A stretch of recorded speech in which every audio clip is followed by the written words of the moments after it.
Aw minnu sɔgɔlen bɛ aw ka jabaraniso mandi la an ka foli bɛ aw bɛɛ lajɛlen ka kɛɲɛ ni aw ka wagatiw cogoya ye. Bi ye alamisa ye utukalo tile 22 san 2024 aw bisimila aw ka bamanankan kunnafoni kɛnɛ kan.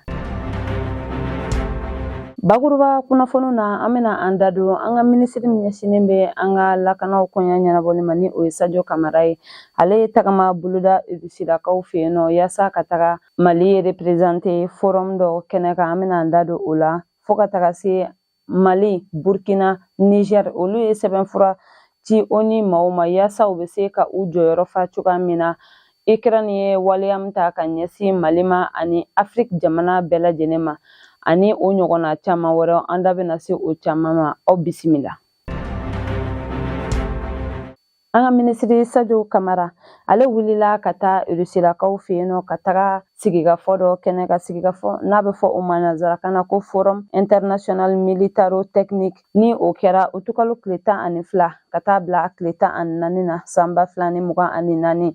Parc Patriot ni ale bɛ Moscou kɛrɛfɛla la. U kumara fɛn caman de kan ni o dɔ ye Rusila jamana yɛrɛ ani jamana minnu ni baaraɲɔgɔnya bɛ u ni ɲɔgɔn cɛ lakana sira kan u bɛ se cogoya min na ka na ni yɛlɛmaw ye lakana tagaɲɛ koɲa ɲɛnabɔli ma u bɛ se ka mun de fara kan ani u bɛ se ka mun de bɔ a la u da donna ninnu de la ka o kumaw fɔ.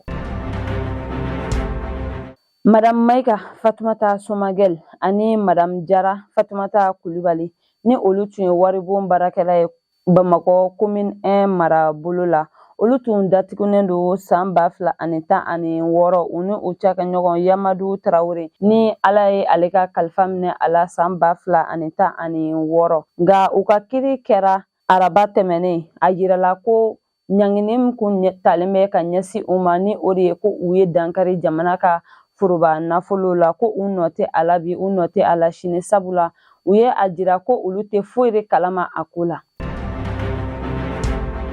Tɛnɛn tɛmɛnen utukalo tile 19 san 2024 Mali, Burkina, Niger olu ka jɛkulu min bɛ yen nɔ ni o bɛ wele nanzarakan na ko l'Alliance des États du Sahel AES jamana ye sɛbɛnfura ci ONU maaw ma yaasa k'a jira ko Ukraine ye waleya min ta ka ɲɛsin ba Maliba ma Tɛnzawatɛn kɛlɛ kɔnɔna la ka ɲɛsin an ka finitigilakaw ma ko Mali dɔrɔn tɛ sabula a ye nin waleya in ta ka ɲɛsin Afrique jamana bɛɛ lajɛlen ma ani diɲɛma bɛɛ lajɛlen ma ko sabula u ye a jira ko u bɛ ka bamanti wale kɔkɔrɔma don diɲɛ fantan ani 4 bɛɛ lajɛlen na kɛrɛnkɛrɛnnenya la farafinna woroduguyanfanw fɛ ayiwa k'u b'a ɲini ONU maaw fɛ ko Ukraine jamana ni ɲangili min ka kan ko u ka o da u kan ko nɔn tɛ ko tiɲɛ yɛrɛ la ni kɛwale in kɛra kɛwale min ye u tɔɔrɔ kosɛbɛ. Musa Alassane Diallo ni ale ye an ka jago minisiri ye ale wulila ka taama boloda tɛnɛn tɛmɛnen utukalo tile 12 san 2024 jagokɛlaw tɔgɔla soba min bɛ yen ni o bɛ wele nanzarakan na ko Direction Générale du Commerce, de la Consommation et de la Concurrence yaasa ka taa i ɲɛda o maa ninnu ka baara cogoya kan a selen ye a ye a jira ko a nisɔndiyara kosɛbɛ sabula a ye a jira ko an ka jamanakuntigi Colonel Assimi Goïta ye hakilina min ta ni o de ye ko ka Mali kɔnɔna la Mali cakɛyɔrɔ fɛn o fɛn bɛ yen nɔ ko ka a baaraw kɛ ni jɛlenya ye yaasa yuruguyurugu bɛ se cogoya min na ka kɛlɛ ka bɔ an ka jamana in kɔnɔna la ni a bɛ fɔ o ma nanzarakan na ko digitalisation a taara ye ko o maa ninnu bɛ ka baara kɛ ni an ka jamanakuntigi ka hakilina yɛrɛ de wa a ko a b'a ɲini u fɛ ko u ka u jija kosɛbɛ nin baara in na ko sabula ko nin ye kɛwale maliden bɛɛ lajɛlen ka kan ka kɛwale min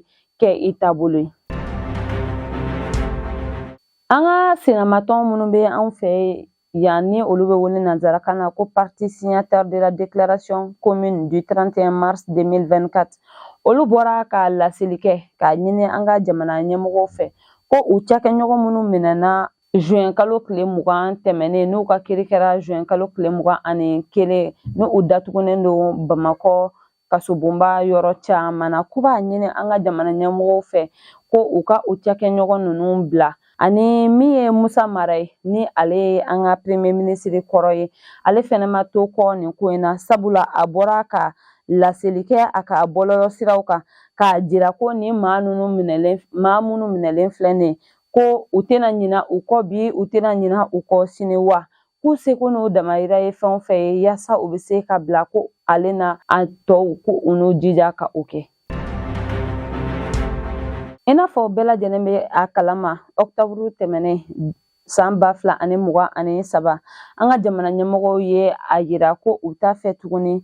farini minnu bɛ bɔ kɔ kan ani makɔrɔni minnu bɛ bɔ kɔ kan k'u ka don an ka jamana kɔnɔna la. O hukumu de kɔnɔna la Amadu Konate ni ale douane ɲɛmaa ye ale ni a ka cɛdenw ye tɛgɛ kɛ soba la Sikasokaw fɛ yen. Soba min kɔnɔna la u taara sɔrɔ min ye farini min bɛ bɔ kɔ kan ani makɔrɔni min bɛ kɔ kan o caman bɛ a kɔnɔna la.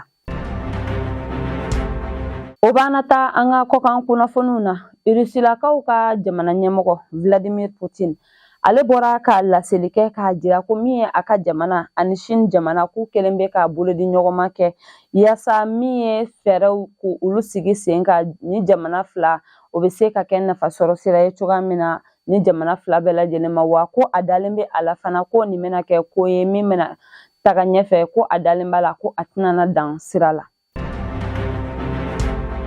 N'an bɔra yen an bɛ taa Faransi kɛrɛnkɛrɛnnenya la Angoulême araba tɛmɛnen nɛgɛ kanɲɛ 12 tɛmɛnen kɔ ni miniti 30 ye min ye cɛ dɔ ye ale taara Angoulême mairie kɔnɔna la ka taga essence bɔn mairie in kɔnɔna la ka sɔrɔ ka tasuma kɛ a la nka Ala ni finitigilakaw ka cɛsiri barika la sabula u ye kisɛ kɛ cɛ ni sen na yaasa u bɛ se ka tɛgɛ kɛ a la